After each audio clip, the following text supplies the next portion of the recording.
Loose White dive on it. This is twice now the Celtics have been first to the floor. They try to save with Horford. Unbelievable. Boston first to the floor. So good. Brown fakes, fires up the three. Bang! Tatum dives on the floor. Everybody dives. Jaylen Brown with the flush. Blocked by Porzingis. He's doing it all. Tatum spinning, driving, laying. Got it. Washington drives. Blocked by White. Oh, what a block from Derek White.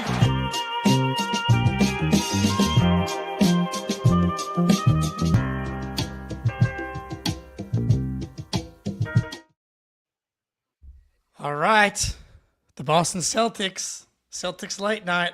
I'm joined by Sam LaFrance. How we doing? Doing great. Happy to be here. Anytime I get to see Jake, I'm doing great. How about them Celtics? Make sure you check those guys out as well. Awesome. Yeah, look at that. We got the merch. It's beautiful. Celtics are on a winning streak, Sam. That doesn't happen often. Not these days.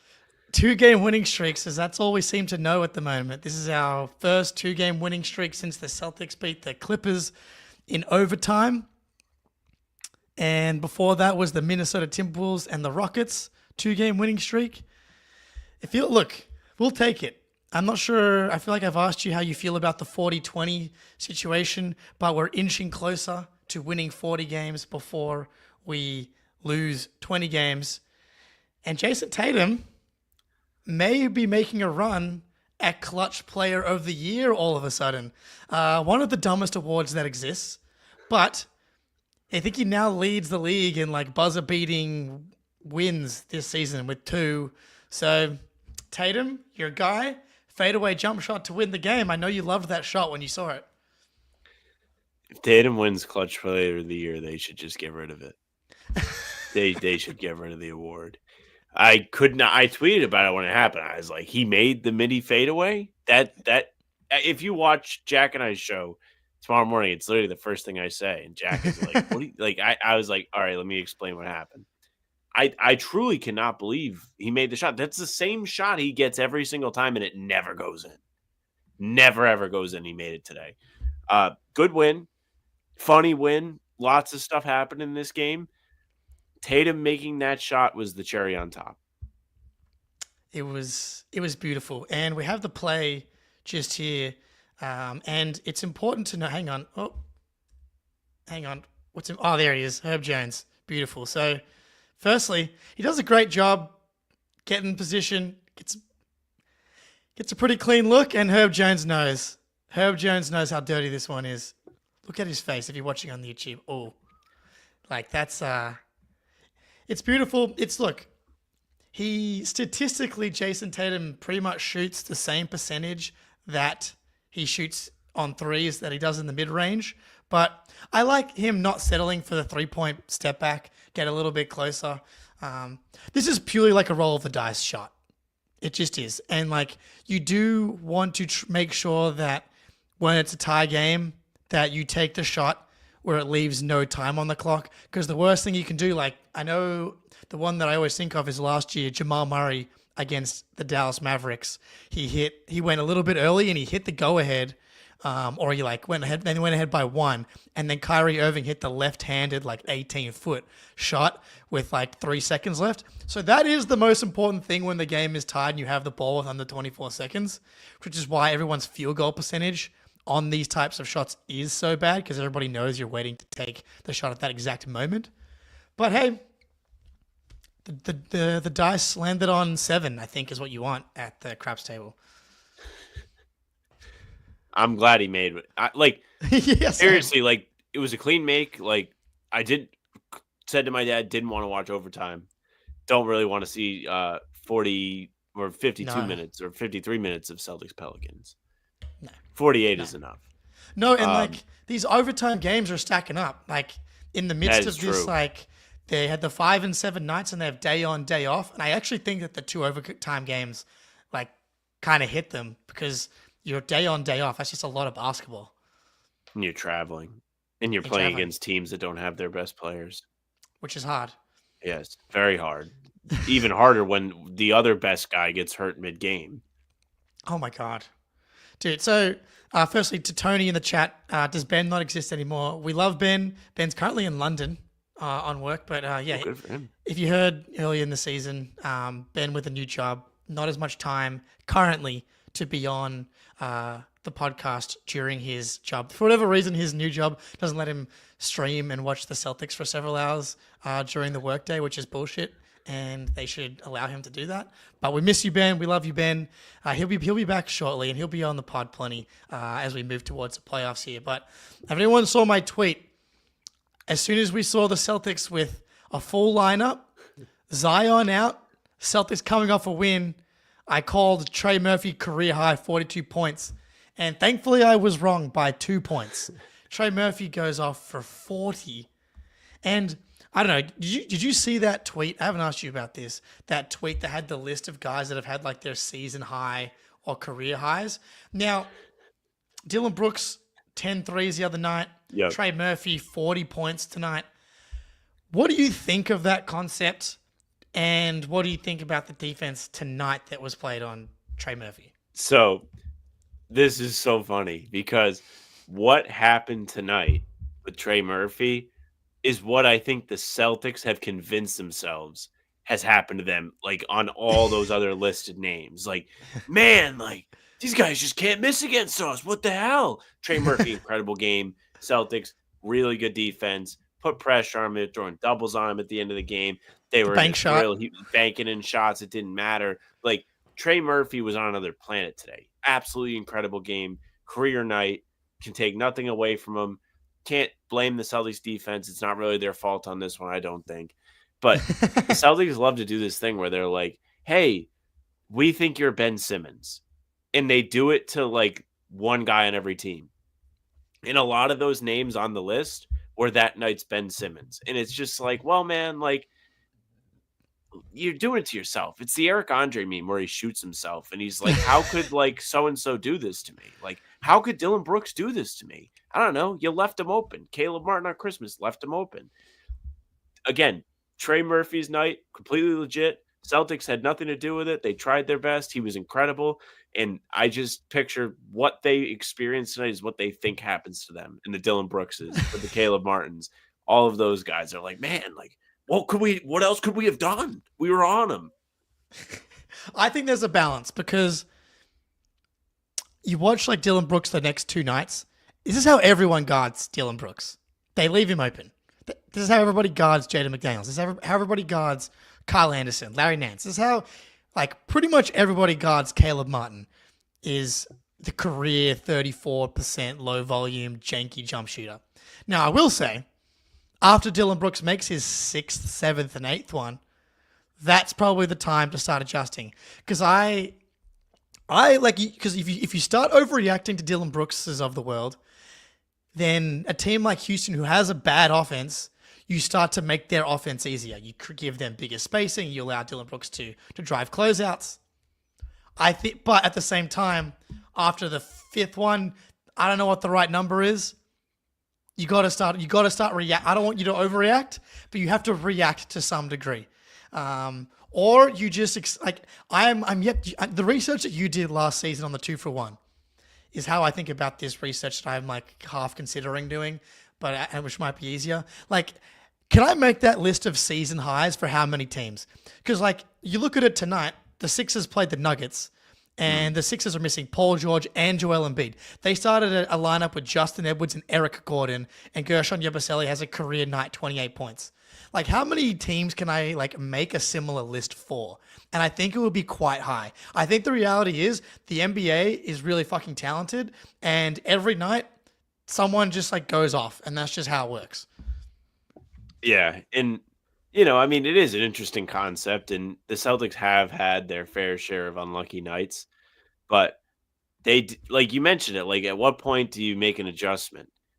The Celtics play basketball on defense like they're playing blackjack, and they're at the blackjack table, and they're betting the side bet to match the dealer, and they're like, well, if I play the bet, I have to play it every time, because then when I don't play it and the card comes up, then I'm going to be kicking myself. So they just never make the change because they're like, well, odds say Dylan Brooks sucks, so he's gonna miss eventually. He's gonna go cold eventually, and then it doesn't happen, and they're just kind of like left at the podium laughing.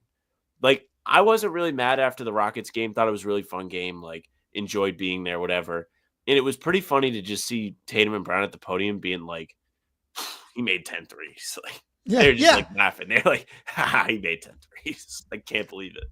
I think that's the right response. Like, I agree. I In don't that care. case. I don't care how, 10 is so many. I asked Greeny this. Do you know Jason Tatum's career high in 3-point makes? It might be 10.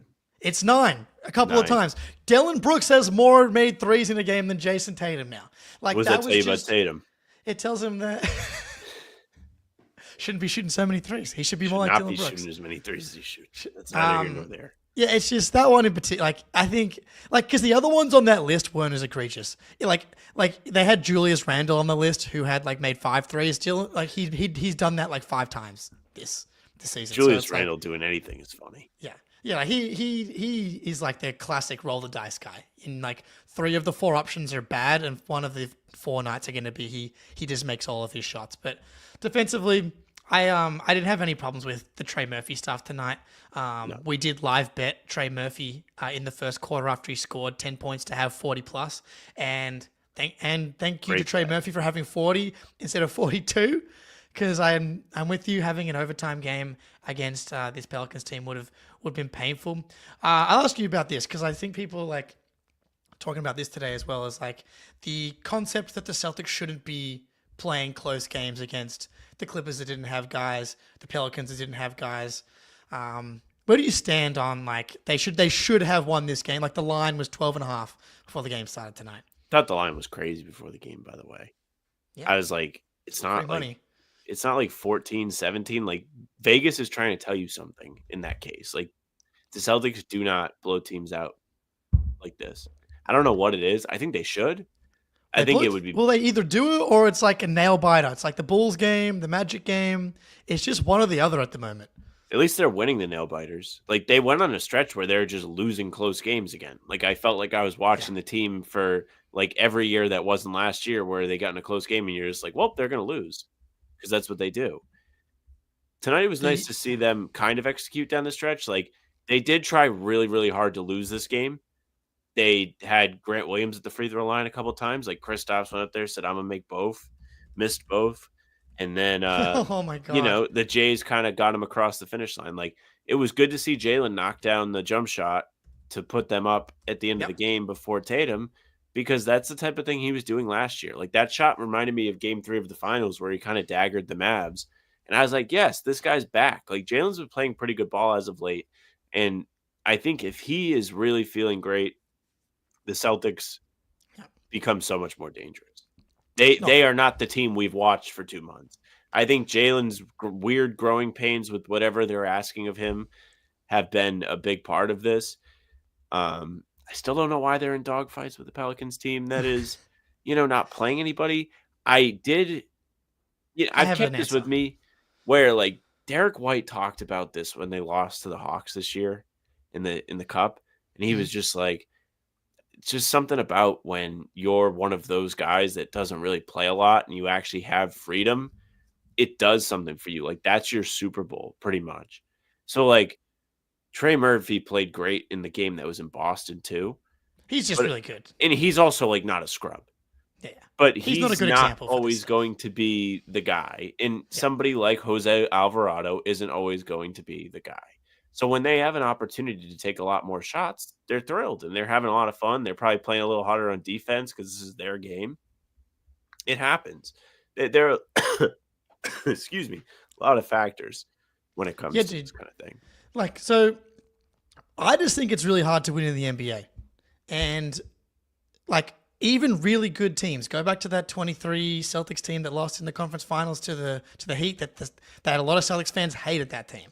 They won 57 games. The team that went to the finals the year before, really good teams lose these games tonight, or are in dogfights with bad teams. It just happens. Tonight, the Sixers, as I just said, no Paul George, no Embiid. Eric Gordon started in the year 2025, and they almost beat the Nuggets. The Thunder recently, they were in a dogfight with the Jazz. They lost to the Mavericks without Luka.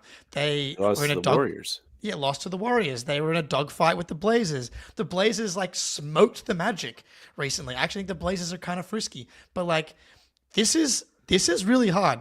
And unless you're a team that's like truly on track to win 65 games, like most teams are in and have a net rating of +6, like on a normal year where you're a top 3 seed, like that you're just a normal, really good team.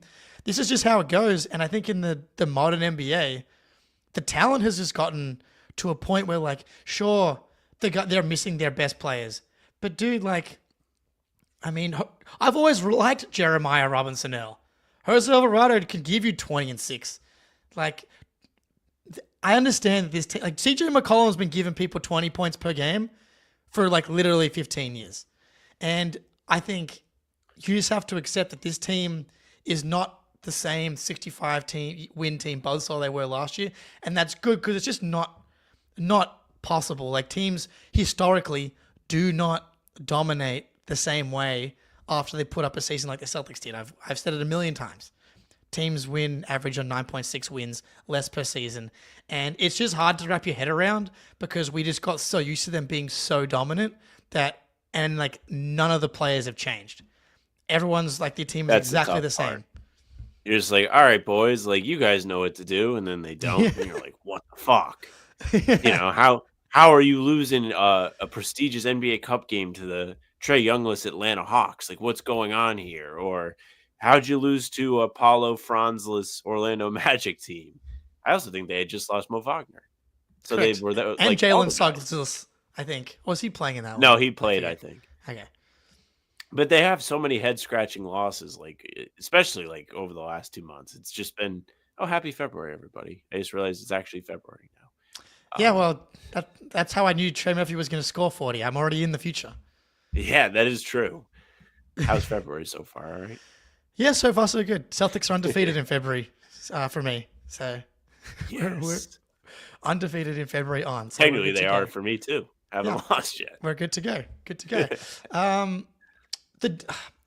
If you're looking at like why the game was closer than it should have, missed free throws in the fourth quarter, but like the Pelicans also missed free throws in the fourth quarter. While statistically the Celtics are still good, I think that they're still having a tough time keeping guys in front of them. Jaylen continues to just be not very good defensively from my perspective. Drew Holiday fouling Alvarado on the 3-point shot was really bad. And I thought that was why they struggled to separate was like missed free throws and just inability to get to string together stops in the fourth quarter. That was really the difference to me. And again, these margins are just like so slim. It's just like if 4 possessions go, Al Horford smoking a wide open layup. Like it reminds me of like the Hawks game where Hauser missed the wide open dunk and Drew missed a wide open layup. Like I do feel like there's some supernatural shit going against him a little bit at the moment, and you just got to keep fighting through it, try and get to the All-Star break, try and get to the playoffs, and it's just hard to beat this team once you get there.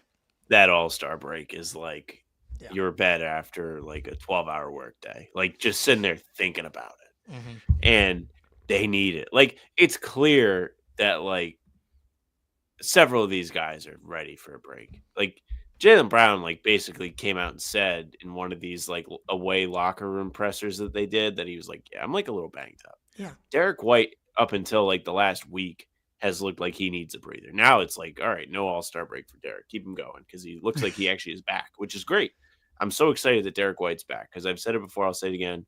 He is really like the barometer for the Celtics. If he's playing well, that means things are going well. He's started to play well again.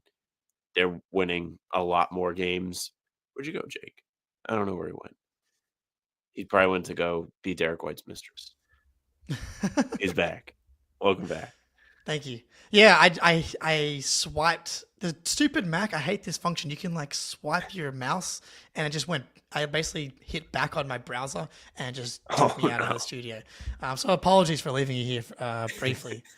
But like on the like the minutes and stuff, like I went to look up the total minutes played now because Tatum's been flirting with like 7 and up. He's moved into 5th in the entire NBA in total minutes played now, man. Like that's a lot. That's a lot. It's 3 Knicks, Anthony Edwards, and Jason Tatum. And I keep saying this too. No one's played more minutes in the NBA over the past 3 seasons than Tatum. Between the finals, the conference finals, and the finals last year. Like Stupid Olympics. Actually, he didn't play a lot of minutes. Well, yeah, I was gonna say he didn't actually rack up too many minutes there, but like still traveling and practicing and all that kind of stuff. And to be 5th in the NBA in total minutes, I think you can see it on him. This was his best game in a little while, at least from like a scoring efficiency perspective. Man. But now you're so close to the All-Star break. It's like, well, you may as well just keep playing now. You're day on, day off. Like you're not gonna rest against the Cavs or the Knicks. So Right. you rest him against the Philly. Heat. I guess that's the one. Because it's far enough away from the break where it makes sense to maybe rest him. Because if you're going to wait till after the Cavs game, well, then you're already basically there anyway. So it's like, I understand that he stays healthy, but there's also like a lot of star players just will rest on some of these back-to-backs or like in some of these games. And he doesn't, which is a credit to him. But it's affected his ability to play. Like Shai Gilgeous-Alexander has played 120 less total minutes, which is not a huge amount, but that's like what's 120 divided by 30? 4, is that 4 games? 4-ish. Yeah. That's a big difference. Like if Tatum had played 4 less games, I think he would probably look a little bit fresher right now. Yeah, I agree. I was concerned coming into the season about just the overall team, like considering that they just played deep in the playoffs. Celtics have been playing deep in the playoffs for years. Literally the last 3 leading up to this year, they've gone deep. On top of that, the guys going for the Olympics, Horford getting a year older, Porzingis being hurt. It's like, man, like how are they going to really fare? And I think we are seeing the fatigue like sprinkled throughout. I think they're being very careful with Drew, which I'm fine with. Like I don't really Yes. want to see like Drew out there killing himself in these games. Like I don't care, especially as like the Springer fan club captain. Like, dude, take the day off, my man. I'm going to ask you about that. Yeah, you want to talk about it now? You want to wait on it? No, wait a little bit. All right. Like put him in. Like Drew could benefit from the time off. I think he's shown signs of fatigue. Whatever shoulder thing he's had this year seems like it's been a wear and tear type deal where he's getting bumped around out there and he's had trouble shooting the ball. He's probably had his legs a little tired. Like I think you can put the shooting on some of that too, to be honest with you. Like as a whole, the team has struggled as a whole to shoot probably on tired legs. Yeah, totally. And like C-Dog, I kind of generally agree with your point here about like overrating how long mileage stays with you. Like I agree that he came into the season and looked the best he's ever looked from Tatum. Like he had the best stretch of his career. I think currently, because of how much he's played this season, is why he's tired. And he was like covering up for the Jaylen and Derek slump for a while. And then Tatum's production dipped. And then that's why they've started to be a little bit like just slightly above 500. So like I'm with you on that. Like I don't think he's like last year is really the reason. It's more this season. I've got a question for you here. How important is the 2 seed? The Knicks are 2 games back right now. How focused on the 2 seed are you, or the 1 seed? So I have real answer and I have like a middle finger answer. The middle finger answer is it doesn't matter. They should tank because they suck at home. Like That's I the actually right don't answer. want them to play at home. Like they fucking lose every time they play there now. It's a joke. The ticket prices are insane. People are spending their hard-earned money to go watch them play patty cake as the Rockets come back from 11 points in the 4th quarter. In my honest opinion, I think you should always want the highest seed. I think you're probably more comfortable at home. I think the Garden is a great crowd.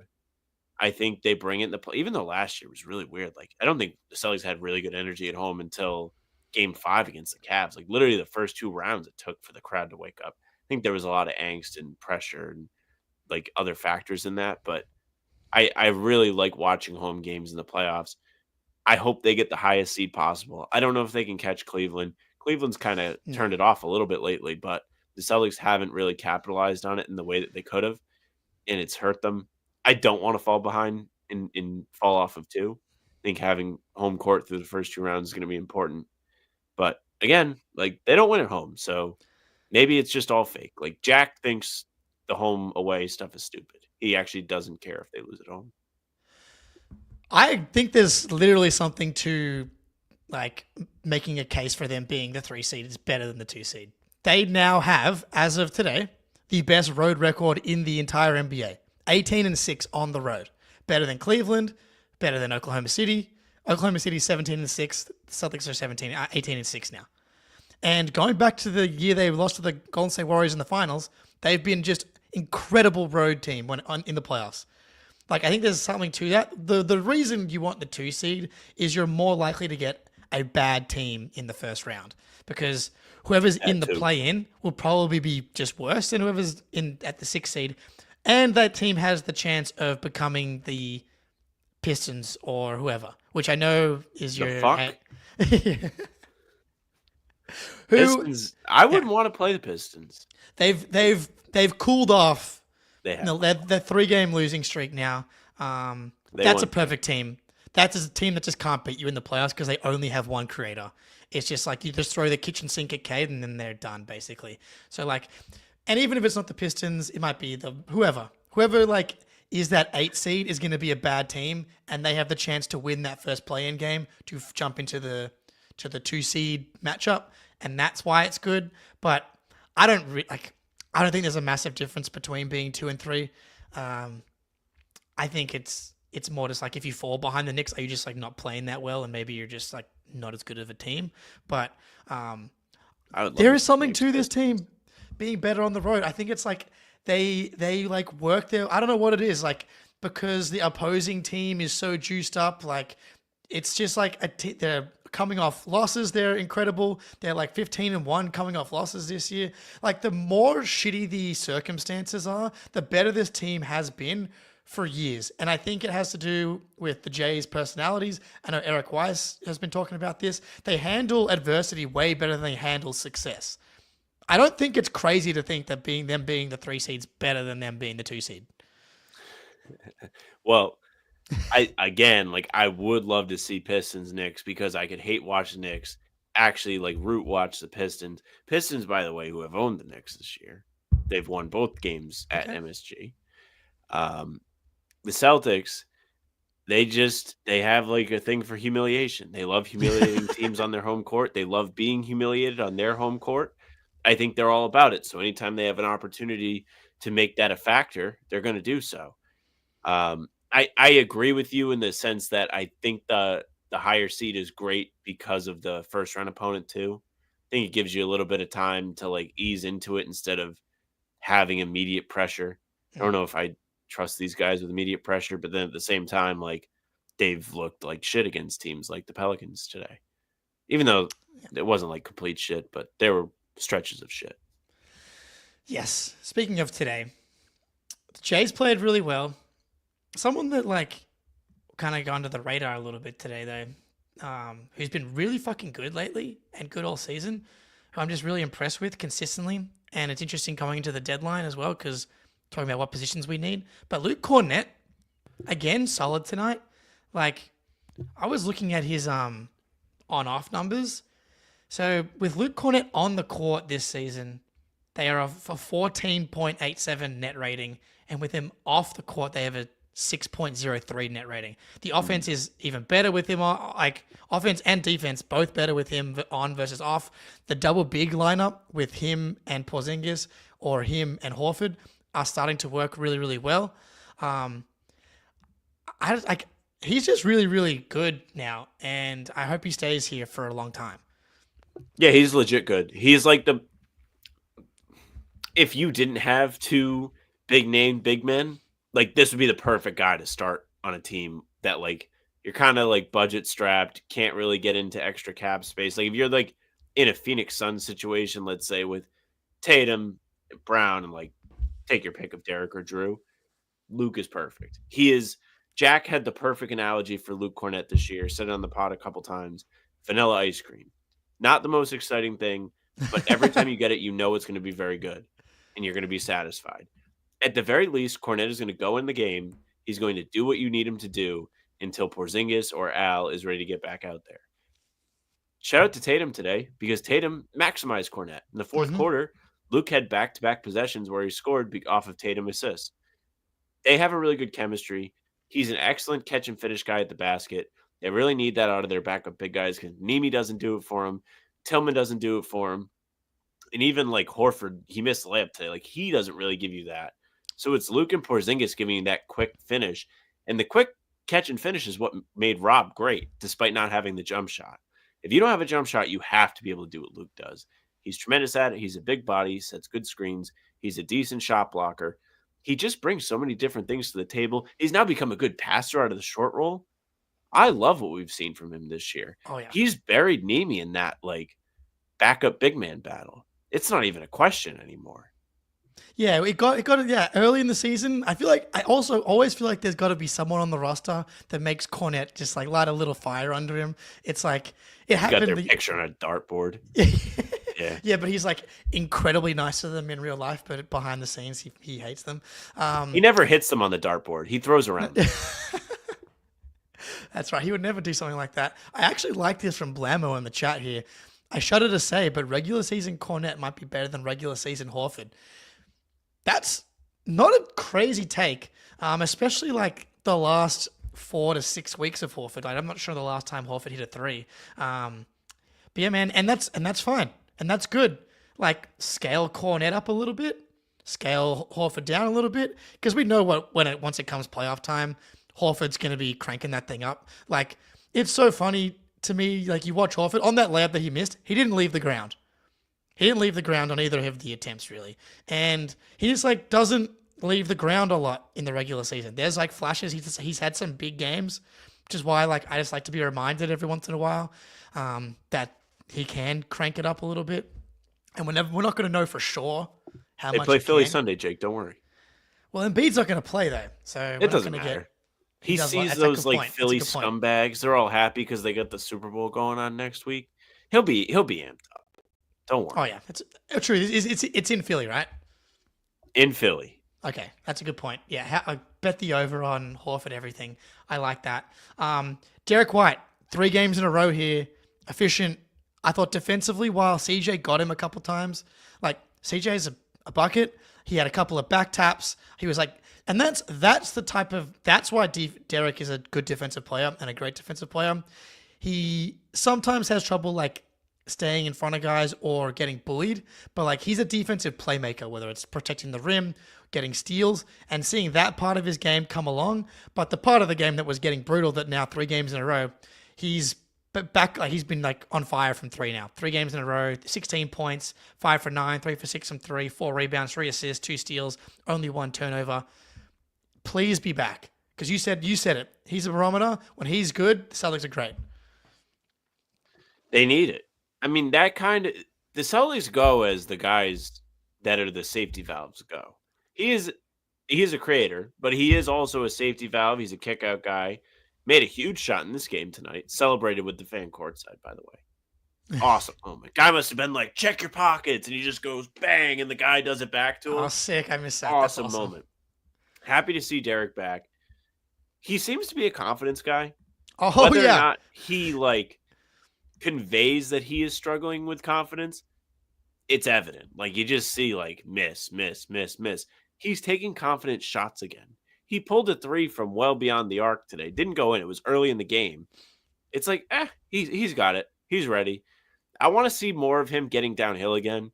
I think the floater last year was a huge part of his game. Porzingis can maybe be like pointed to as the reason why he's not doing it as much, as he came back and they kind of tried to get him back into the lineup. And there was obviously the team hasn't been sharp since he came back. Porzingis, by the way, has been great. Unreal. Great, especially lately. Like he was rusty to start. Lately, he's Porzingis again. He's back. Right. So now that everybody's back, I think they're getting back to the normal flow where they don't have to tune up Porzingis, and Derek is getting comfortable again. And maybe if he was dealing with something, that is gone too. Yeah, man. The Derek, he's lost some shots to Porzingis, and like that's been kind of fine because Porzingis has been otherworldly efficient. If KP doesn't miss 4 free throws tonight, he has another like, let's give him 3. So he's 7 for 8. He has 19 points on 12 shots. Like, just he's been outrageous. efficiency-wise. I wrote a little bit about him after the last game. He also has another 2 because the goaltend. True. Great call. That was insane. It's one of the dumbest things in the world that exists that they can't review a missed goaltend. Just fucking use. If you're gonna replay stuff, you can't replay like things that are easy to like review and things that have clear impact on the game. Like if you're gonna do all these reviews and you can't do a simple goaltend, non-goaltend thing, then what's the point of having replay? The best part of all of it was the broadcast just kept zooming in on Ed Malloy, and he was like, "Dude, like my bad, like, but I can't do anything. I can't do anything for you."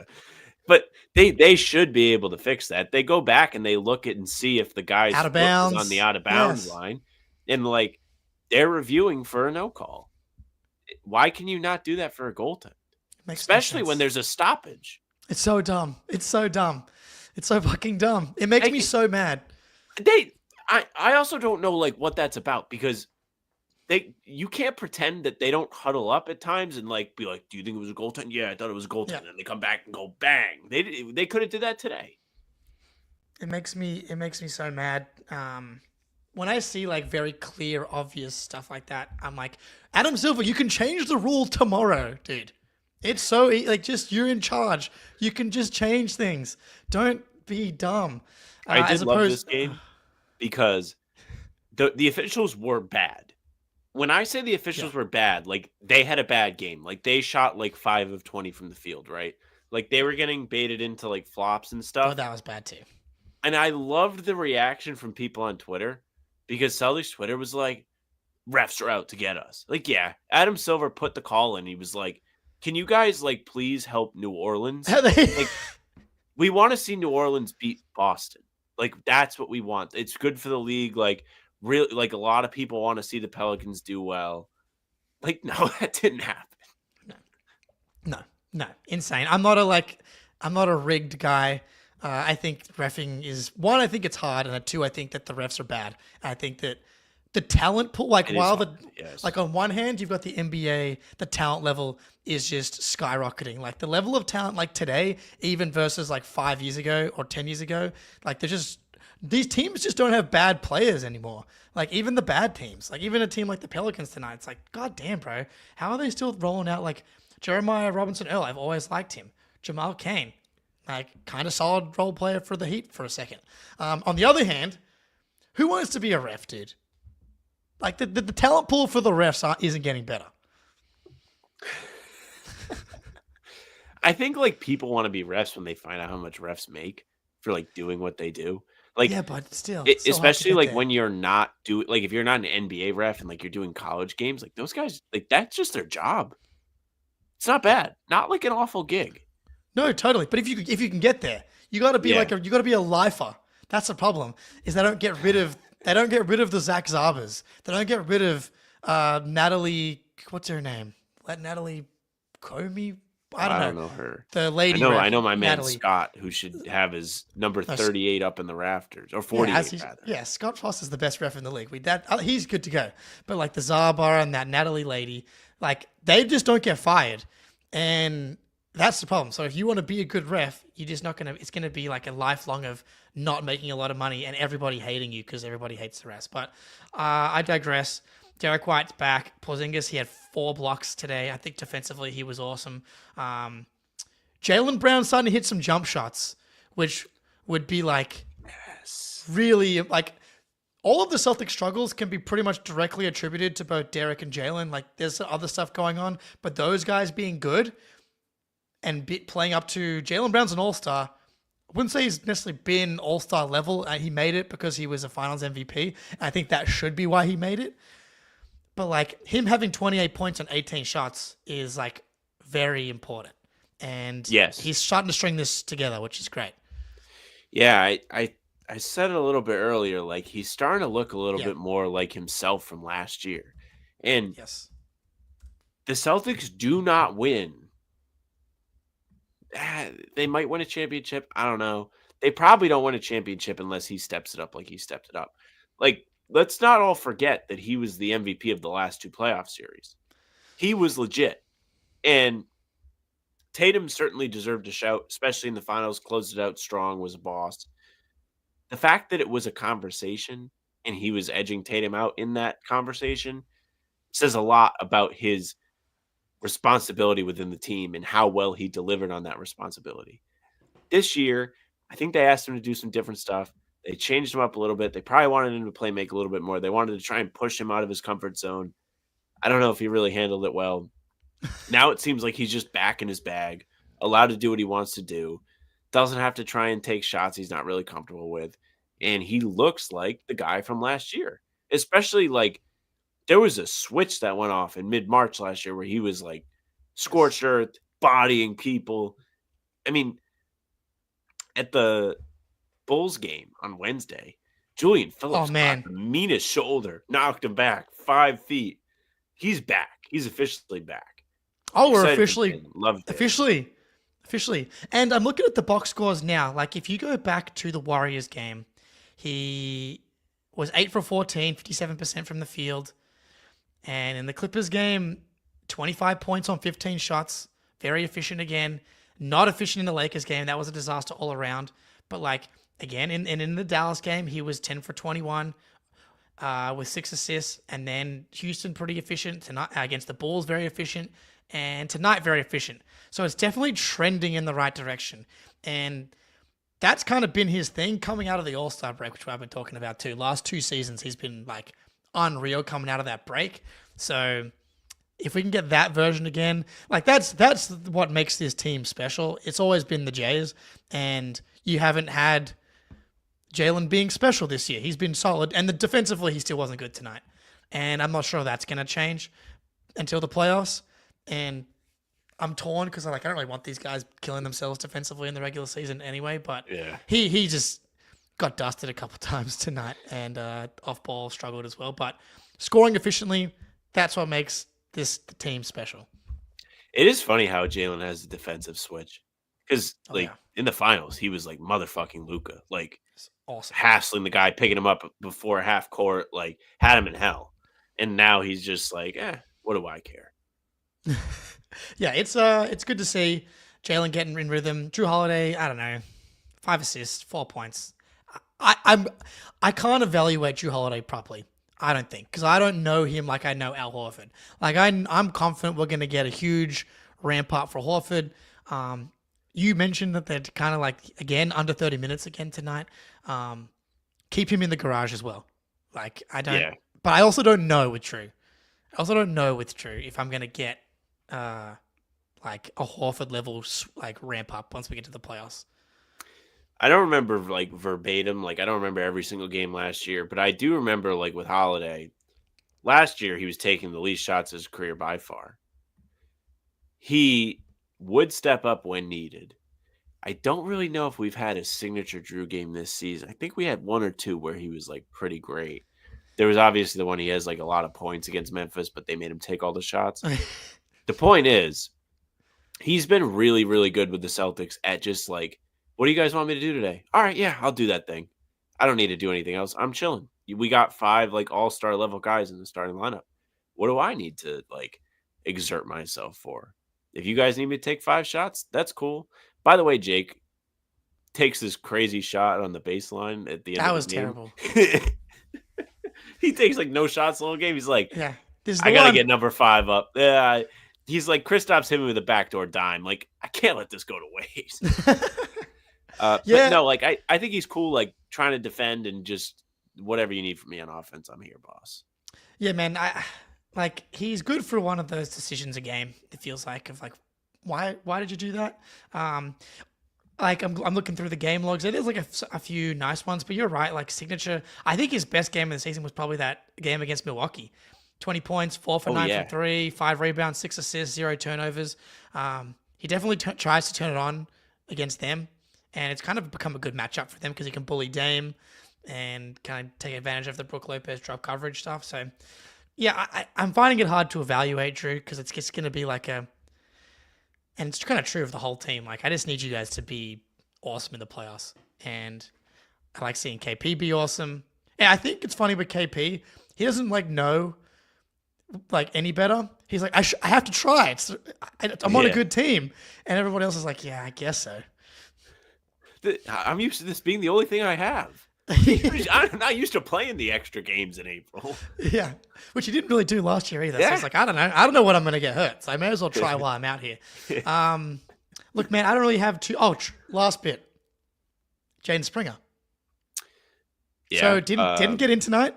But they It was did win. definitely- Well, he did get in. Oh, He true. got in. I didn't even notice that, by the way. Like I Yeah, must he have played stopped like paying 3 attention. seconds. And When they got did a that stop. happen? End of the third quarter.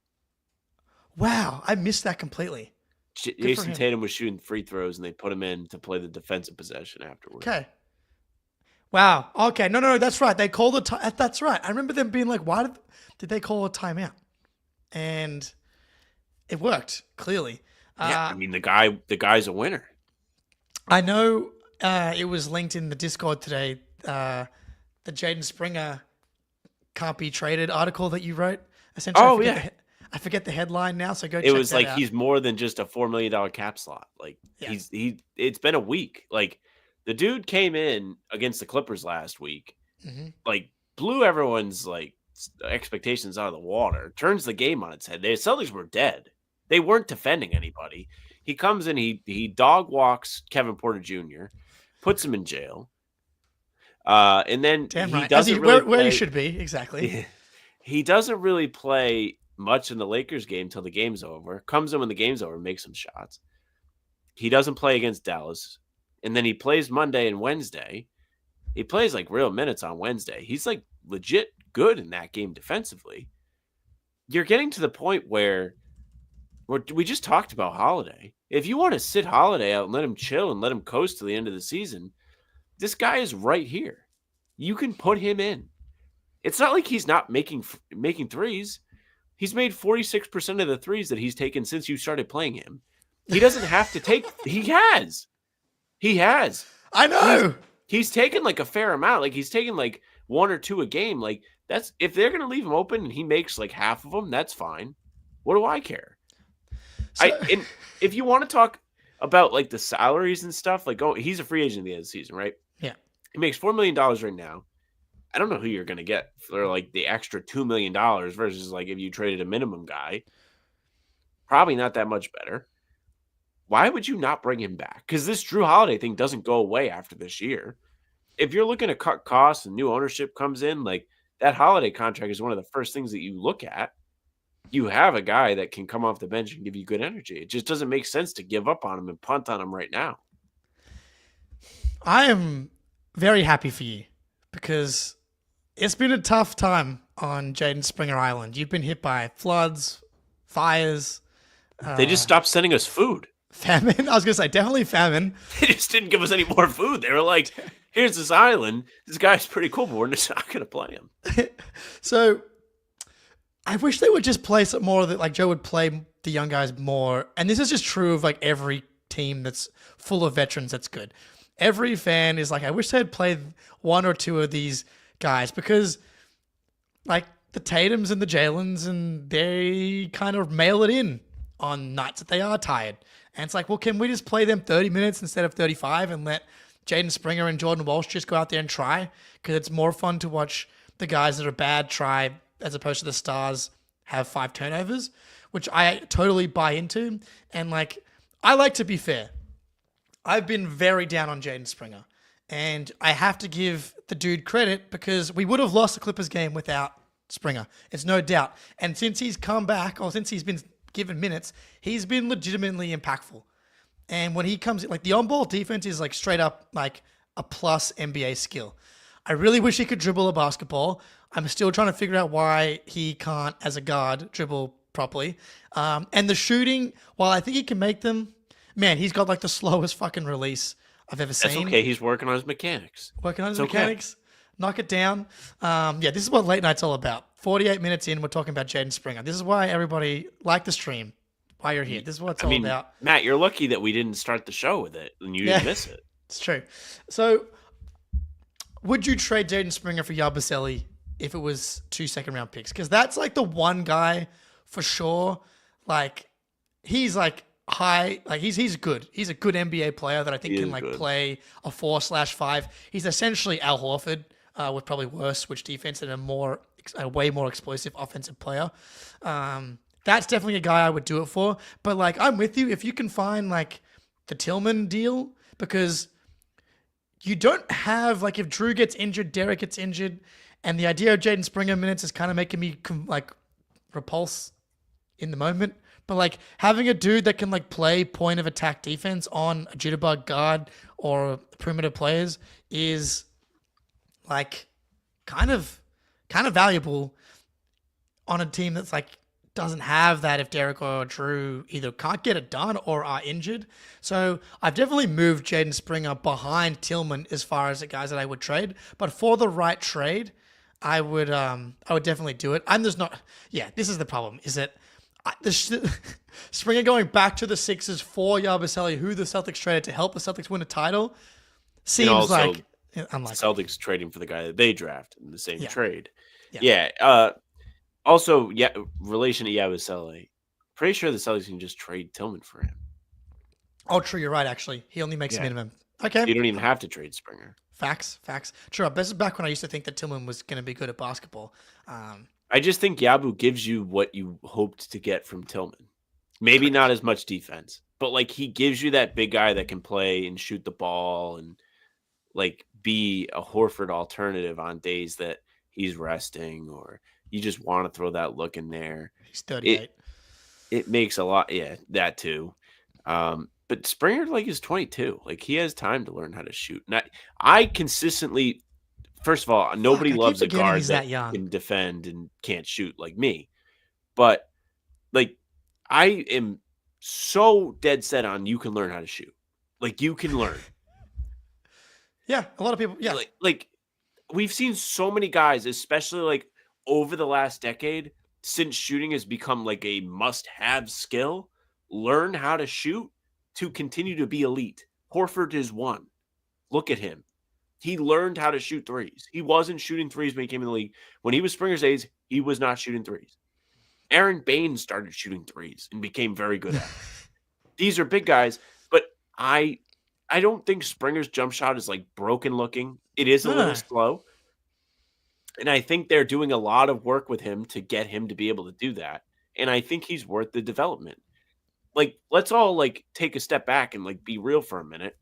If you're re-signing Springer this summer, how much money do you really think you're going to have to pay the kid? Not that much. No. Yeah, you're paying Springer the Jordan Walsh. It's like a 3-year, $6 million deal. And you look, there's definitely an argument to be made for it. Here's my concern, Sam.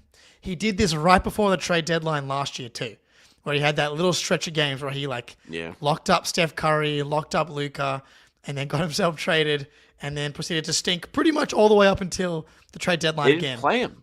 And that's the tricky part, is that we don't really know what he looks like when he's actually getting extended minutes.